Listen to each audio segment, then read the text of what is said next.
बिस्मिल्लाहिर्रहमानिर्रहीम अस्सलाम वालेकुम। इस वीडियो में हम एक पैराग्राफ को उर्दू से इंग्लिश में ट्रांसलेट करेंगे। हम देखेंगे कि इडियोमैटिक और फिगरेटिव लैंग्वेज किस तरह से इस्तेमाल होती है और कैसे हम बात को समझ के इंग्लिश में ट्रांसलेट करें, क्या वर्ड टू वर्ड ट्रांसलेशन होनी चाहिए। इन सब बातों को समझने के लिए वीडियो को एंड तक ज़रूर देखिएगा।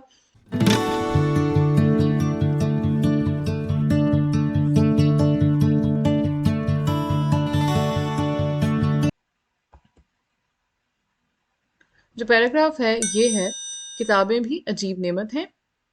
अब आप देखेंगे कि इस पैराग्राफ में कुछ सेंटेंसेस छोटे हैं और कुछ बहुत बड़े बड़े हैं। तो जो बहुत बड़े बड़े सेंटेंसेस होंगे, हम ज़रूरी नहीं है कि उनको उतना ही बड़ा ट्रांसलेशन में भी करें। हम उनको तोड़ के छोटे सेंटेंसेस में करके और उसके बाद भी ट्रांसलेट कर सकते हैं। बात का जो मफहूम है वो सही अदा होना चाहिए। जैसे ये अगला जो सेंटेंस दूसरा आ रहा है, ये देखिए कि ये कितना बड़ा सेंटेंस है। जब रंजो इल्म के बादल हमारी ज़िंदगी को तारीक कर देते हैं, तो ये एक सच्चे दोस्त की तरह शीरीं अल्फाज से हमारी ठारस बंधाती हैं।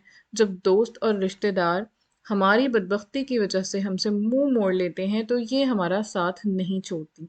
अब इस सेंटेंस को हम ब्रेक डाउन कर सकते हैं।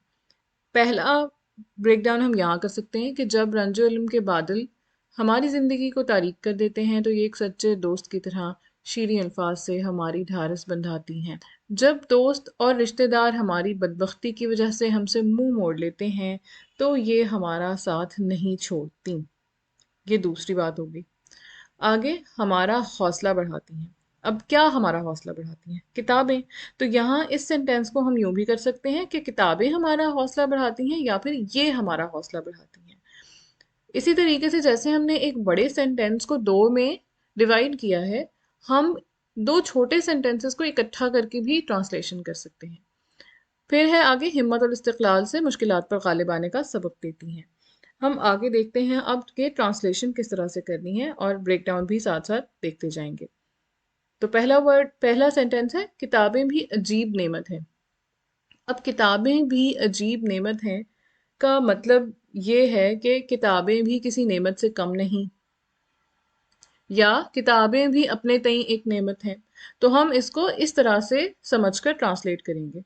सो इसकी ट्रांसलेशन होगी, books are no less a blessing, कि किताबें भी किसी नेमत से कम नहीं। या फिर books are a blessing in their own right, यानी कि किताबें भी अपनी ज़ात में एक नेमत से कम नहीं या नेमत हैं। अब अगला सेंटेंस देखते हैं। जब रंजो इल्म के बादल हमारी ज़िंदगी को तारीक कर देते हैं, तो ये एक सच्चे दोस्त की तरह शीरीं अल्फाज से हमारी ढारस बंधाती हैं। यहाँ तक हम इस सेंटेंस को पहले देखेंगे कि इसकी क्या ट्रांसलेशन है। Like a true friend, books console us with their pleasant words in our bad days. एक ये तरीका हो गया इसको ट्रांसलेट करने का। अब अगर हम इसको मज़ीद निखारना चाहें तो हम ऐसे कर सकते हैं, Books, like a great friend, comfort us with their nice words while we are having a terrible day. इसी तरह मज़ीद हम अगर देखना चाहें कि क्या तरीका हो सकता है इसी सेंटेंस को ट्रांसलेट करने का, तो Books, comma, like real friends, comma, soothe us with their lovely words on terrible days, या फिर on our terrible days भी हो सकता है। तो ये तीनों सेंटेंस, ये वाला जो सेंटेंस है, इसका मीनिंग कन्वे कर रहे हैं। ज़रूरी नहीं है कि आपने हर एक वर्ड को ट्रांसलेट करना है। अगर आप वर्ड टू वर्ड ट्रांसलेशन करने लगे और इंग्लिश में वो फ़नी लगने लगे, तो इसका मतलब है कि वो ट्रांसलेशन सही नहीं है। इसके लिए पहले भी मैं एक वीडियो बना चुकी हूँ कि कैसे ट्रांसलेशन करनी है। उसका लिंक आपको वीडियो के डिस्क्रिप्शन या आई बटन में मिल जाएगा। वो आप देख लीजिए कि क्या गलतियाँ करते हैं लोग ट्रांसलेशन करते हुए। अब अगला सेंटेंस है, जब दोस्त और रिश्तेदार हमारी बदबख्ती की वजह से हमसे मुंह मोड़ लेते हैं, तो ये हमारा साथ नहीं छोड़ती। तो इसका ट्रांसलेशन देखते हैं कि कैसे है। यह है कि जब दोस्त और रिश्तेदार हमारी बदबख्ती की वजह से हमसे मुंह मोड़ लेते हैं, तो ये हमारा साथ नहीं छोड़ती। अब यहाँ पर पहले आ रहा है जब दोस्त और रिश्तेदार, लेकिन हम ट्रांसलेट कर रहे हैं हमारी बदबख्ती को पहले। तो ऐसे भी कर सकते हैं ट्रांसलेशन में कि in our times of adversary या in our bad times. When our friends and family abandon us, it is these books that remain and inspire us. These are the books that stick with us in our times of need when our friends and family abandon us. एक ये तरीका है, ये ज़्यादा better लग रहा है translation. इसी तरह से in our adversities when our friends and relatives leave us in lurch, these are the books who stay and encourage us. ये जो बात है ना, हमारा हौसला बढ़ाती हैं. अब हमने क्या किया है कि हमने इन इस छोटे सेंटेंस को भी इसके साथ मिला लिया है. और दूसरी चीज यहाँ पर ये जो ये वाला है, यहाँ पे आप देखें लीव अस इन लर्च. लीव इन लर्च यानी कि ये जो है ना मुंह मोड़ लेना. तो यहाँ पर ये इडियोमैटिक एक्सप्रेशन आ गया है. जैसे हमने अक्सर जब ट्रांसलेशन का सवाल होता है तो उसमें ये लिखा होता है, खासतौर पर जो सीएसएस का एग्जाम होता है उसमें ये मेंशन होता है कि इडियोमैटिक या फिगरेटिव होनी चाहिए ट्रांसलेशन. तो ये ईडियम का इस्तेमाल हो गया, लीव इन लर्च. ये जो सबसे पहला हमने ट्रांसलेशन देखी थी इसके अंदर हमारा साथ नहीं छोड़ती, रिमेन विद अस, और ये जो इंस्पायर अस है ये हमारा हौसला बढ़ाती हैं की ट्रांसलेशन है. तो हमने यहाँ पर यहाँ से लेकर एंड तक की ट्रांसलेशन कर ली है. अब हम अगला सेंटेंस देखते हैं. हिम्मत और इस्तक़लाल से मुश्किलात पर गालिब आने का सबक देती हैं. अगर आपको कोई ऐसा लफ्ज़ लगे जो मुश्किल लगे उर्दू में तो उसकी आसान उर्दू वहाँ लगा के देख लिया करें. इस्तक़लाल क्या कहते हैं? मुस्तकिल मिजाजी को कहते हैं और उसकी ट्रांसलेशन इंग्लिश में परसिवेरेंस होती है. हिम्मत बहादुरी को कहते हैं.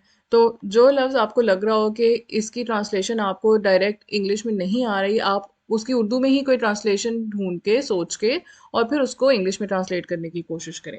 तो अब हम देखते हैं कि इस सेंटेंस को कैसे ट्रांसलेट कर सकते हैं. दे टीच अस. अब यहाँ पर देखें आप, यहाँ पे नहीं है कि कौन हिम्मत और इस्तक़लाल से मुश्किलात पर गालिब आने का सबक देता है, नहीं है. तो हम खुद से यहाँ पर लगा सकते हैं कि किताबें हमें हिम्मत और इस्तक़लाल से मुश्किलात पर गालिब आने का सबक देती हैं, क्योंकि जो हम कॉन्टेक्स्ट देख चुके हैं इससे पहले वाले सेंटेंसेस का, उसके हवाले से. इसी तरह से ये हिम्मत और इस्तक़लाल से मुश्किलात पर गालिब आने का सबक देती हैं भी हम कर सकते हैं. तो इसकी ट्रांसलेशन यूं बनेगी. They teach us to overcome our hardships by enduring fearlessness and perseverance. इसी तरह से एक और तरीका हो सकता है. They encourage us to persevere in the face of adversity by being courageous. इस वाले सेंटेंस में हमने मुश्किलात का हार्डशिप्स इस वर्ड इस्तेमाल किया था, और अब इस वाले में हमने एडवर्सिटी का वर्ड मुश्किलात के लिए इस्तेमाल किया है. अगला सेंटेंस देखते हैं. They teach us to overcome adversity through fearlessness and tenacity. ये तीनों एक्सप्रेशंस बिल्कुल ठीक हैं इस सेंटेंस की ट्रांसलेशन के लिए. तो आप किसी भी तरीके से जो ट्रांसलेशन करें वो ग्रामेटिकली ठीक होनी चाहिए, वो मीनिंग सही कन्वे कर रही हो. ज़रूरी नहीं है कि आपने जो वोकैबुलरी यहाँ पर इस्तेमाल हुई है वही वाली इस्तेमाल हुई हो. जैसे आप यही सेंटेंस ले लें और इसको आप ट्रांसलेट करके बताइए कमेंट्स में कि आप इसको किस तरीके से ट्रांसलेट करेंगे. ये इंसान के हज़ारों साल के तजुर्बे का निचोड़ है. अब देखें यहाँ पर भी ये लिखा हुआ है. अब आप ये की जगह, ये क्या है? किताबें. तो आप ये की जगह किताबें भी लगा सकते हैं. Books are the essence of human intellect and experience spanning over years. यहाँ पर हमने हज़ारों साल को वर्ड टू वर्ड ट्रांसलेट नहीं किया. हज़ारों साल का मतलब होता है बहुत साल, तो हमने यहाँ पर ओवर ईयर्स का वर्ड इस्तेमाल कर लिया. एक और तरीके से देखते हैं कि इसी सेंटेंस को कैसे ट्रांसलेट किया जा सकता है. Books represent the sum total of human knowledge and experience accumulated over thousands of years. अब यहाँ पर अब देखें थाउजेंड्स ऑफ ईयर्स का वर्ड इस्तेमाल हुआ है, हज़ारों साल के लिए हमने ये इस्तेमाल किया, तो ये भी ठीक है. अगर कोई इस तरीके से ट्रांसलेट करता है तो वो भी ठीक है, और अगर कोई ओवर ईयर्स या मैनी ईयर्स का इस्तेमाल करता है वर्ड तो वो भी ठीक होगा. Books represent the essence of human intelligence and experience accumulated through out the time. और अगर कोई ऐसे ट्रांसलेट करता है तो ये ट्रांसलेशन भी ठीक है. अब इंटेलेक्ट की जगह आप और भी वर्ड्स इस्तेमाल कर सकते हैं, जैसे स्मार्ट है, इंटेलिजेंट. अब इंटेलिजेंट की जगह आप स्मार्ट का वर्ड भी इस्तेमाल कर सकते हैं. तो जैसे आपकी वोकैबुलरी होगी आप उसके मुताबिक अपनी ट्रांसलेशन करेंगे, और जितनी ज़्यादा आप रीडिंग करेंगे उतनी आपके पास वोकैबुलरी ज़्यादा होती जाएगी और आपके लिए ट्रांसलेशन करना आसान हो जाएगा. आपको पता होगा कि ये जो बात है ये इंग्लिश में कैसे कही जाएगी जो यहाँ उर्दू में कही गई है. अब यहाँ ये अगला सेंटेंस है. ये दुरुस्त है कि सब किताबें अच्छी नहीं होती. अब इसको हम कैसे उर्दू में और मज़ीद आसान कर सकते हैं अपनी ट्रांसलेशन के लिए, कि ये बात भी है कि सब किताबें अच्छी नहीं होती, या ये भी हकीकत है कि सब किताबें अच्छी नहीं होती, या फिर इस बात में भी कोई शक नहीं कि सब किताबें अच्छी नहीं होती। तो ये तमाम इसके उर्दू में एक्सप्रेशंस बन सकते हैं अगर इसी बात को अपने लफ्ज़ों में कहा जाए। और अब इसको हम जब ट्रांसलेट करेंगे तो ये इस तरह से हो सकता है कि there is no denying the fact that all books are not equally good. एक और तरीका क्या हो सकता है, there is no denying that not all books are created equal, या फिर not all books are equally valuable भी आप कर सकते हैं।